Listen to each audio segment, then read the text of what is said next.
네, 안녕하십니까. 2021년 6월 28일 울프입니다. 비메모리 반도체요? 패키징하고 써야죠. 우리가 하겠습니다. 라는 내용으로 아침에 픽한 종목은 네패스입니다. 네패스는 첨단 패키징 수요는 역행하지 않는다 라는 내용으로 하나금투에서 레포트가 나왔고, 주가 추세상 구간 추세 하락이지만 우상향은 유지를 하고 있다 입니다. 투자 아이디어입니다. 반도체 수요가 증가하면 당연히 패키징 수요도 따라서 증가됩니다. 네페스 같은 경우에는 삼성전자랑 같이 일을 하고 있고요. 하반기 반도체 수요 예정 물량이 증가가 기대되므로 네페스도 이에 대한 수요를 다 받을 것이다 라는 내용입니다. 바이셀 메소드입니다. 프리미엄 구간을 닫고 내려올 때 매도를 하는 것이고요. 디스카운트 구간을 닫고 반등을 할 때 매수를 하는 것입니다. 좌우의 독일한 패턴이 나오면 대응을 하는 부분이고, 손절은 디스카운트 구간을 뚫고 내려올 때 손절하는 것입니다. 가능하면 일봉 150선인과 300일선에서 우상향하는 것을 추천드립니다. 바이포인트 셀포인트입니다. 구간 추세 하락이지만 디스카운트 추세선을 확실히 지지해준다면 주가 상승을 기대해볼 만하다. 주가 추세를 볼까요? 파란색 선을 닫고 올라오죠. 근데 이제 파란색 선이 뚫고 내려갈 때 일단 손절을 하는 것입니다. 다시 올라왔을 때 어떤 부분이냐? 이 부분이죠. 닫고 올라왔을 때 매수를 하는 것이죠. 그 이후로 빨간색 선을 돌파를 한 다음에 추가적인 2차 빨간색 선을 닫고 지금까지 추세 하락을 조금씩 하고 있습니다. 근데 이제 이 파란색 선을 반등만 제대로 해준다면야 계속적인 우상향을 기대해 볼 수 있겠죠. 마치 이 포인트에서 이런 모양에서 한 번 더 슈팅을 줄 수도 있습니다. 네패스는 하나금투에서 김경민 님께서 레포트를 주셨고, 2021년 예상 매출액이 4,730억 원, 그리고 이익이 400억 원이다. 내용이 참 많은데 핵심만 말씀드리면, 이제 분기 실적이 이제 2분기 바닥을 통과할 것으로 전망을 한다는 내용이고, 이제 완성차 업계가 이제 PMIC 내재로 추진한다는데, 이제 PMIC 같은 경우는 이제 파워 매니지먼트 IC라는 거죠. 이제 파워를 전력을 이제 외부에 받아서 이제 깨끗한 전력으로 이제 내부의 칩셋에 공급하고 관리하는 그런 PMIC를 말합니다. 이제 비메모리 칩 중에 비메모리 반도체인데요. 은근히 PMIC가 반드시도 아니죠. 거의 필수적으로 필요합니다. 전력 관리가 가장 중요하거든요. 그래서 PMIC를 제대로 하나 만들면 그 하나 가지고 다양한 전원 소스를 내부적으로 공급을 할 수가 있습니다. 그리고 이제 배터리가 이제 들어가는 제품들이 대부분이기 때문에 배터리 매니지먼트를 하려면 바로 이 PMIC도 꼭 필요하다는 거죠. 그래서 PMIC, 모뎀 칩, RF 칩, 다양한 이제 뭐 BMS 칩, 이런 것들, 이미지 센서. 그래서 이제 다른 측면에서 새롭게 주목되고 있다라는 내용이고, 이제 네패스 같은 경우에는 물적 분할된 자회사들과 함께 PMIC 패키징 테스트 사업을 적극적으로 영위해 왔다. 그래서 이제 PMIC에 관련된 물량이 증가되면 네패스가 주목을 받을 수밖에 없다는 거죠. 여기서 보면 이제 펜아웃이라 불리는 첨단 패키징에서 이미 5년부터 매출을 시현했다라는 건데, 앞으로도 좀 더 증가가 된다는 것입니다. 이제 여러 해외 고객사로 영업을 전개하고 있어서 첨단 패키징 테스트 업종 주도주로 주목을 받을 것으로 예상한답니다. 물론 이와 비슷한 업체들이 되게 많아요. LB 세미콘도 있고, LB 누셈 뭐도 있고, 각각 이제 종합적인 사업을 하는 거는 이제 네패스가 좀 더 우위에 있지 않나 그렇게 생각을 해 봅니다. 자, 뭐하는 회사인가? 여기 보면 네패스가 하는 거는 이제 칩 범핑이라고 해서 이제 웨이퍼에다가 납 같은 볼을 박는 거예요. 이 볼 박아서 PCB에 붙일 수 있게 이렇게 하는 건데, 다양한 패키징이 있습니다.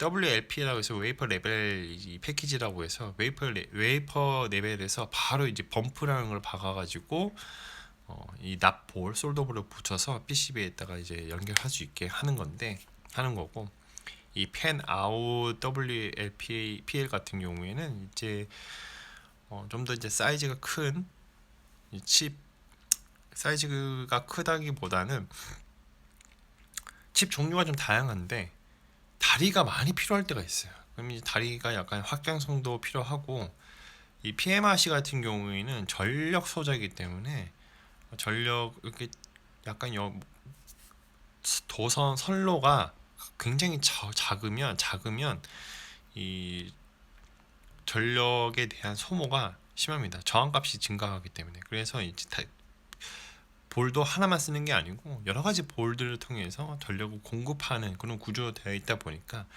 더 늘릴 수밖에 없어요. 그러니까 포트를 더 늘린다. 그게 이제 팬아웃이라는 관점인데,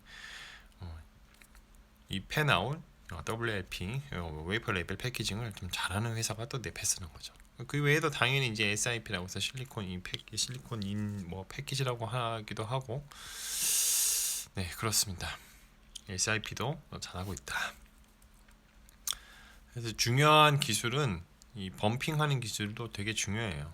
이 납볼이 떨어지지 않게 잘 붙을 수 있게 만드는 것도 중요하고, 이제 RDL도 제가 이제 칩을 만들어 본 적도 있고, 이 RDL도 본 적도 있습니다. 어떻게 배치를 잘 해야 돼요. 그냥 하나의 선을 이제 그 범핑 이 솔더볼이 잘 붙을 수 있게 라우팅을 한다는 개념으로 보시면 됩니다. 간단하게 생각하시면 돼요. 그렇게 어렵지는 않아요. 이제 팬아웃 WLP 이렇게 되어 있고, 이런 것도 이제 넷패스가 전문적으로 한다는 거고, 이제 범핑을 박아서 웨이퍼 테스트를 하고 그라인딩을 하고 이제 파이널 테스트를 한 다음에 다시 이제 파이널 프로덕트라고 해서 테이프, 이 플라스틱 테이프에다가 이 칩을 넣는 역할을 하는 겁니다. 주로 이제 그림을 보면 이런 형태로 되어 있는데, 이런 형태의 칩은